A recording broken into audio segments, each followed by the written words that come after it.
আমাদের এরকম একটা ফাংশন দেওয়া আছে বা স্টেটমেন্ট দেওয়া আছে যে write a function to find the longest word from string.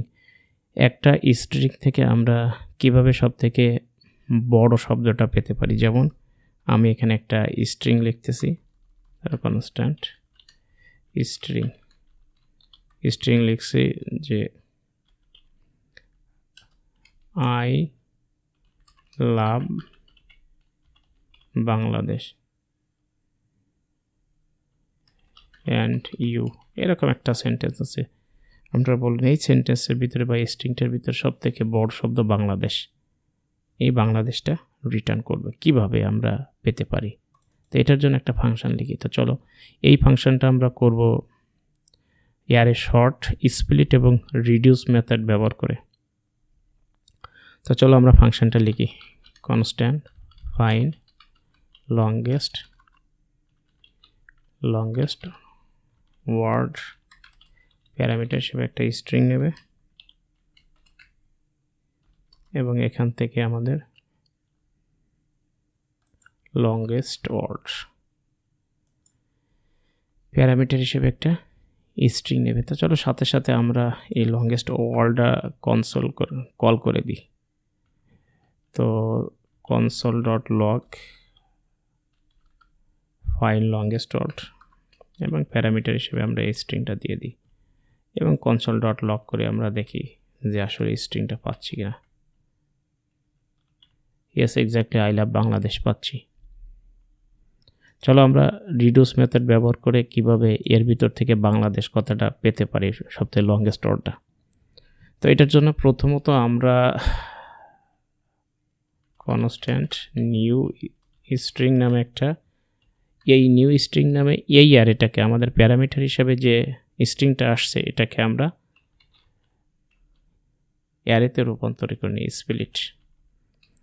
Split method যখন আমি ব্যবহার করব, যদি এরকম একটা এমটি স্ট্রিং দিই তাহলে প্রত্যেকটা ওয়ার্ড অ্যারেতে বা প্রত্যেকটা ক্যারেক্টার অ্যারেতে কনভার্ট হবে, কিন্তু এখানে যদি একটা স্পেস দিয়ে দিই তাহলে আমাদের প্রত্যেকটা ওয়ার্ড একটা অ্যারেতে কনভার্ট হবে। তো আমরা নিউ স্ট্রিং পেলাম। এবার আমরা এই নিউ স্ট্রিংটার উপরে রিডিউস মেথড চালাবো। তো চলো নিউ স্ট্রিং ডট রিডিউস মেথডটা লিখলাম। এর কলব্যাক ফাংশনটা, রিডিউস মেথড একটা কলব্যাক ফাংশন নেই, কলব্যাক ফাংশনটা দিলাম এবং এটা একটা ইনিশিয়াল ভ্যালু নেই এবং ইনিশিয়াল ভ্যালুটা আমরা 0 দিলাম। চলো এবার আমরা প্যারামিটার হিসাবে 3টা জিনিস নেই, অ্যাকুমুলেটর, কারেন্ট ভ্যালু এবং ইন্ডেক্স। চলো আমরা এটা একটু প্রিন্ট করে দেখি, একটা একটা করে দেখি, কনসোল লক করে দেখি অ্যাকুমুলেটর, কারেন্ট এবং ইন্ডেক্স। এবং এখান থেকে বেসিক যে বিষয়টা রিডিউসের সেখান থেকে রিটার্ন করবে অ্যাকুমুলেটর। আমরা বেসিক ফাংশনটা লিখে নিলাম এবং রিটার্ন কনসোল লক করে দেখলাম। প্রথম ভ্যালুটা আমাদের অ্যাকুমুলেটর, এই অ্যাকুমুলেটরটা সবসময় ইনিশিয়াল ভ্যালু হয়। আর কারেন্ট ভ্যালুটা I love Bangladesh and you. দেখেন প্রত্যেকটা এর এক একটা ওয়ার্ড এবং এই আইটা তো ইন্ডেক্সে নির্দেশ করছে। এখন আমাদের এখানে একটা কন্ডিশন অ্যাপ্লাই করতে হবে। যদি ইফ এই যে আমাদের কারেন্টের length is greater than accumulator, new স্ট্রিংয়ের যে অ্যাকুমুলেটরটা আছে, নিউ স্ট্রিংয়ের যে অ্যাকুমুলেটরটা আছে এইটার লেন্থ থেকে যদি বড় হয় তাহলে আমরা এখান থেকে ইন্ডেক্সটা রিটার্ন করে দেব।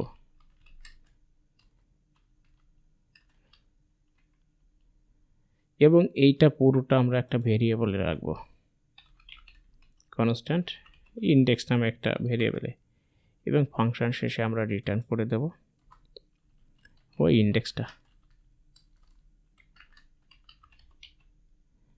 আমি একটু কন্ট্রোল এস দিয়ে সেভ করলাম। আমাদের 2 নম্বর ইন্ডেক্সটা দেখাচ্ছে, তার মানে আই লাভ বাংলাদেশ, এই 2 নম্বরটা। তাহলে আমরা এই নিউ স্ট্রিংয়ের 2 নম্বর ইন্ডেক্সটা দিলে তো আমাদের নিউ স্ট্রিং এর 2 নম্বর ইন্ডেক্সটা দিলে আমাদের বাংলাদেশ লেখাটা দেখাচ্ছে। একটা স্ট্রিং থেকে আমাদের সর্বোচ্চ বড় ওয়ার্ডটা দেখাচ্ছে। আমি এই স্ট্রিংটা একটু চেঞ্জ করি। আই লাভ প্রোগ্রামিংটা একটু লিখি অ্যান্ড ইউ কন্ট্রোল এস দিলাম। এর ভিতর দেখা যাচ্ছে সবচেয়ে বড় শব্দটা প্রোগ্রামিং। এখন যদি সবচেয়ে বেশি ব্যবহৃত শব্দটা লিখি, দেখেন এর ভিতরে সবথেকে বড় শব্দটা হচ্ছে লাভ।